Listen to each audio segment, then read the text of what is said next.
Good afternoon, students. Today, a new chapter, Gender, Religion and Caste. In the previous chapter, we noted that existence of social diversity does not threaten democracy.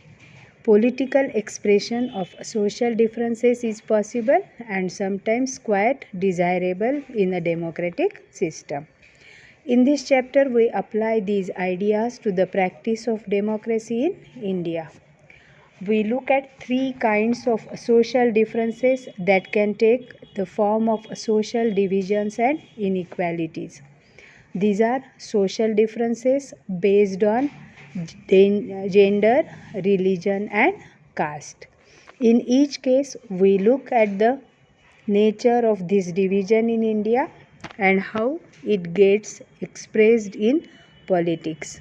We also ask whether different expressions based on these differences are healthy or otherwise in a democracy.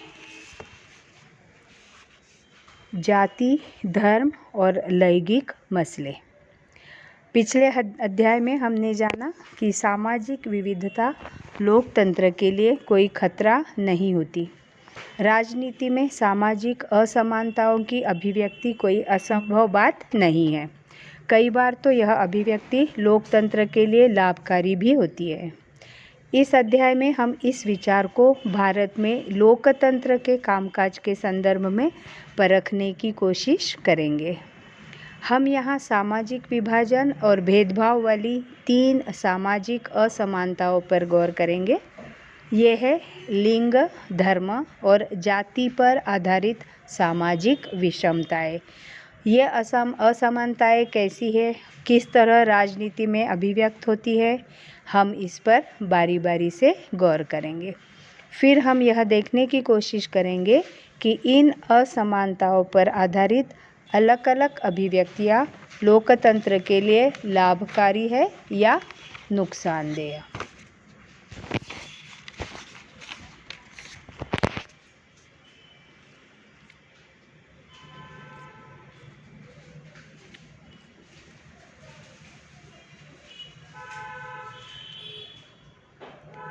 Gender and politics. The gender division tends to be understood as natural and unchangeable. It is not based on biology but on social expectations of stereotypes. Public and private division.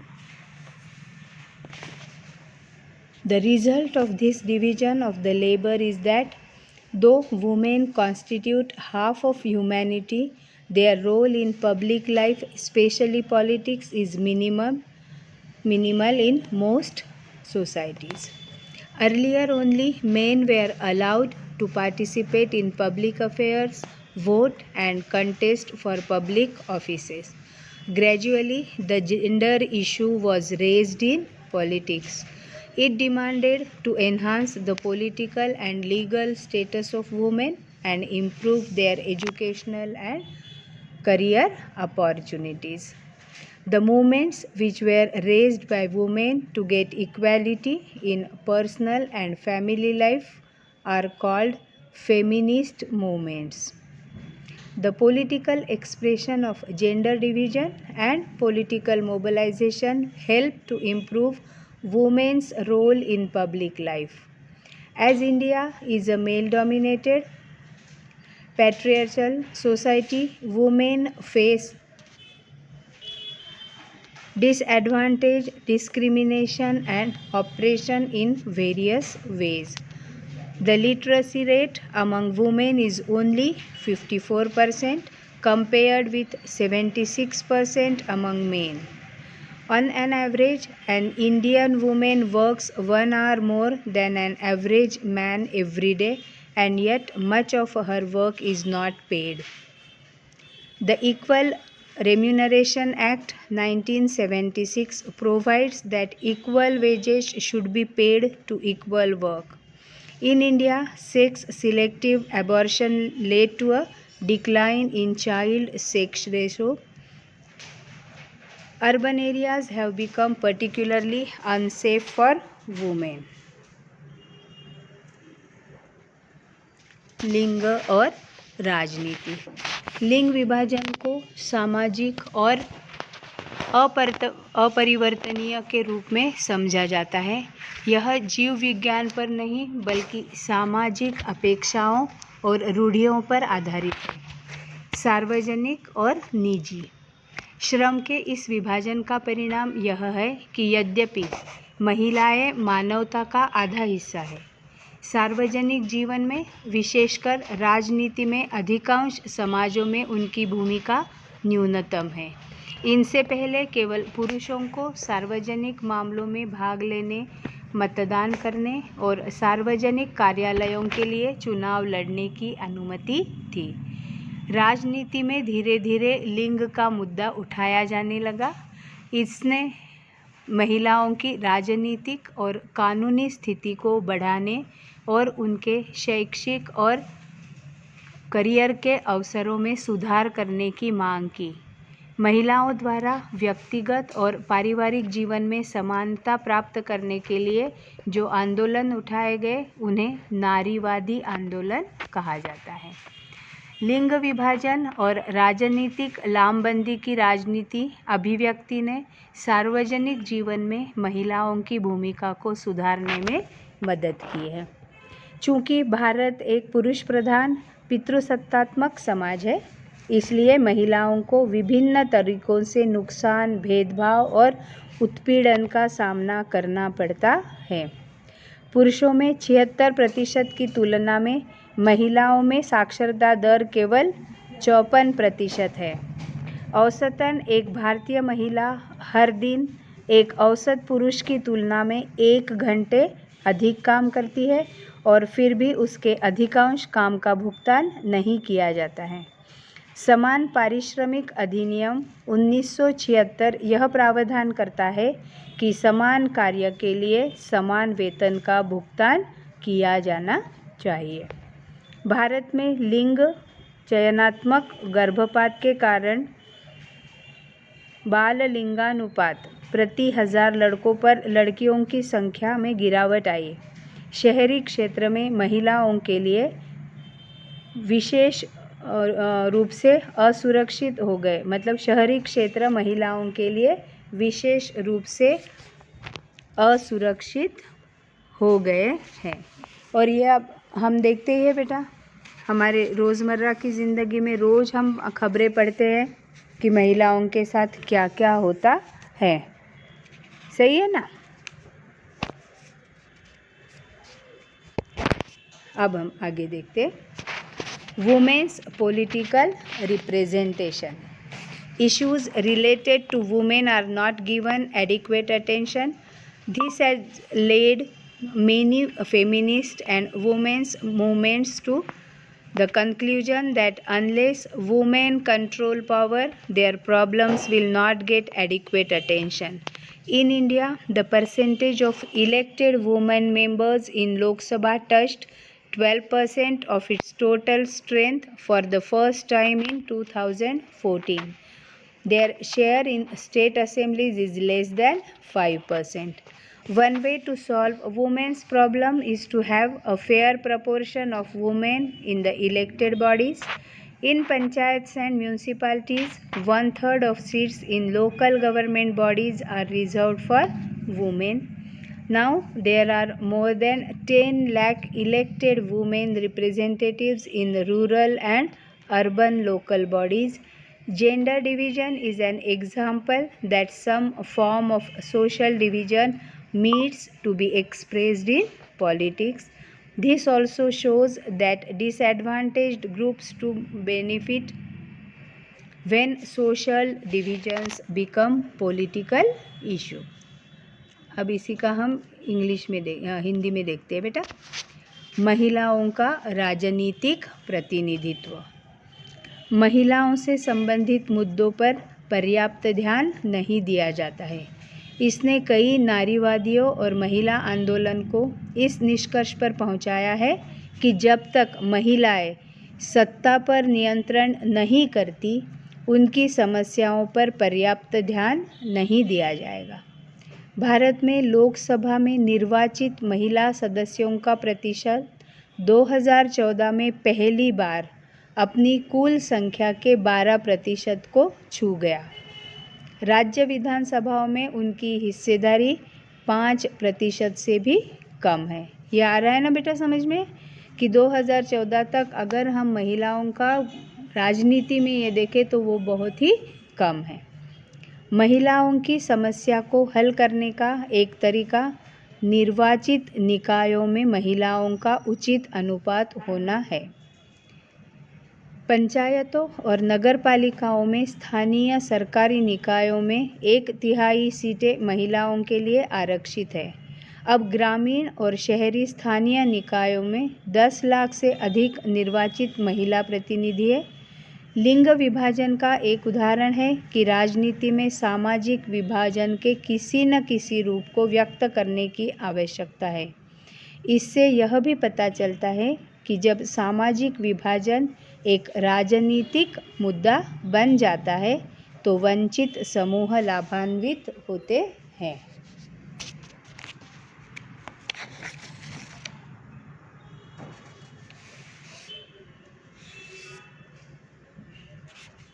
And now we learn about religion, communalism and politics. Communalism.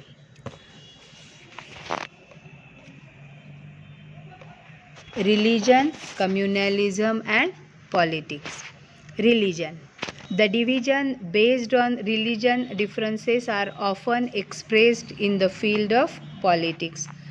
In India, there are followers of different religions. People should be able to express in politics their needs, interests and demands as a member of a religious community. Communalism. The use of religion in politics is called communal politics. When beliefs of one religion are presented as superior to those of other religions, when the demands of one religious group are formed in opposition to another, when state power is used to establish the domination of one religious group over the rest. Communalism can take various forms in politics as mentioned below. The most common expression of communalism is in everyday beliefs, involves religious prejudices, stereotypes of religious communities and belief in the superiority of one's religion over other religions. A communal mind often leads to a quest for political dominance of one's own religious community.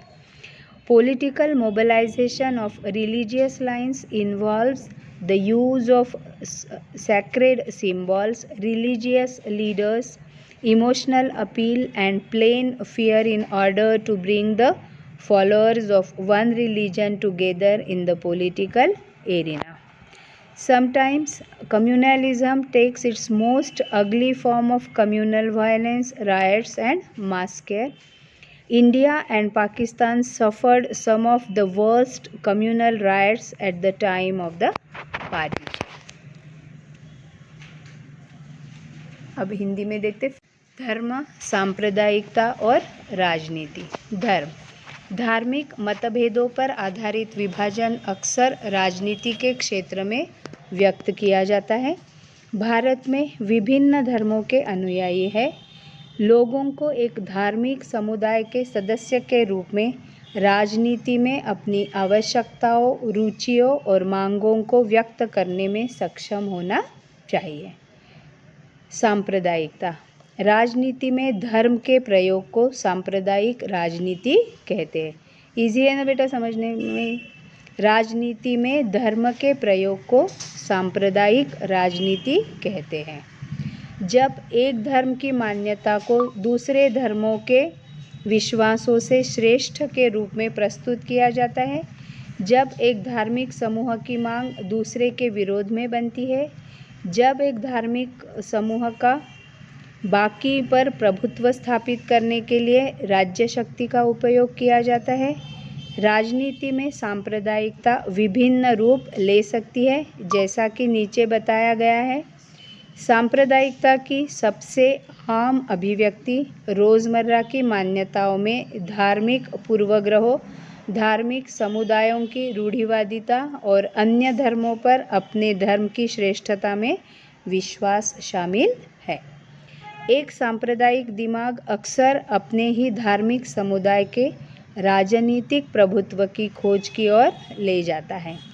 धार्मिक आधार पर राजनीतिक लामबंदी में एक धर्म के अनुयायियों को राजनीतिक क्षेत्र में एक साथ लाने के लिए पवित्र प्रतीकों, धार्मिक नेताओं, भावनात्मक अपील और भय का उपयोग शामिल है। कभी कभी सांप्रदायिकता सांप्रदायिक हिंसा, दंगों और नरसंहार का सबसे बदसूरत रूप ले लेती है। विभाजन के समय भारत और पाकिस्तान को कुछ सबसे भयानक सांप्रदायिक दंगों का सामना करना पड़ा। अब हम देखते हैं बेटा, इसको विस्तार से समझते हैं।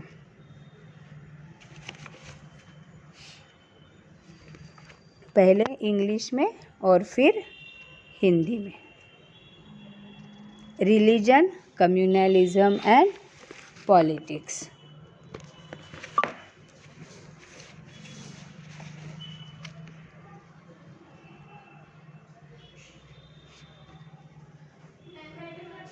Consider the following. Gandhiji used to say that religion can never be separated from politics. What he meant by religion was not any particular religion, the Hinduism or Islam, but moral values that inform all religions. He believed that politics must be guided by ethics drawn from religion. Second, human rights groups in our country have argued that most of the victims of communal riots in our country are people from religious minorities.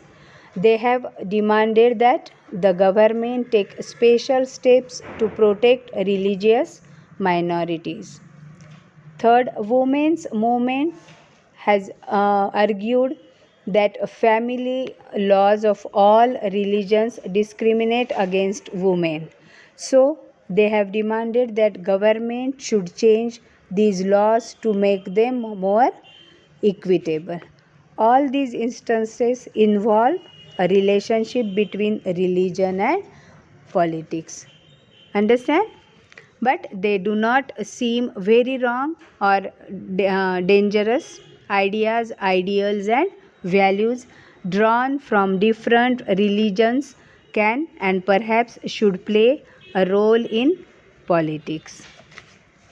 Now we see this in Hindi.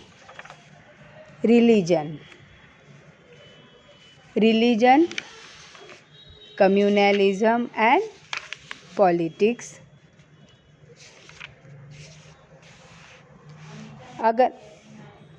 अगर हम देखें तो राजनीति के मैदान में लैंगिक विभाजन निम्नानुसार अभिव्यक्त होता है। गांधी जी कहा करते थे कि धर्म को कभी भी राजनीति से अलग नहीं किया जा सकता। धर्म से उनका मतलब हिंदू या इस्लाम जैसे धर्म से न होकर नैतिक मूल्यों से था जो सभी धर्मों से जुड़े हैं। उनका मतलब था कि राजनीति धर्म द्वारा स्थापित मूल्यों से निर्देशित होना चाहिए। दूसरा, अपने देश के मानवाधिकार समूहों का कहना है कि इस देश में सांप्रदायिक दंगों में मरने वाले ज़्यादातर लोग अल्पसंख्यक समुदायों के हैं। उनकी मांग है कि सरकार अल्पसंख्यकों की रक्षा के लिए विशेष कदम उठाए। और तीसरा, महिला आंदोलन का कहना है कि सभी धर्मों में वर्णित पारिवारिक कानून महिलाओं से भेदभाव करते हैं। इस आंदोलन की मांग है कि सरकार को इन कानूनों को समतामूलक बनाने के लिए उनमें बदलाव करने चाहिए। ये सभी मामले धर्म और राजनीति से जुड़े हैं, पर ये बहुत गलत या खतरनाक भी नहीं लगते। विभिन्न धर्मों से निकले विचार, आदर्श और मूल्य राजनीति में एक भूमिका निभा सकते हैं। लोगों को एक धार्मिक समुदाय के तौर पे अपनी ज़रूरतों, हितों और मांगों को राजनीति में उठाने का अधिकार होना चाहिए। सांप्रदायिकता हम आगे पढ़ते हैं।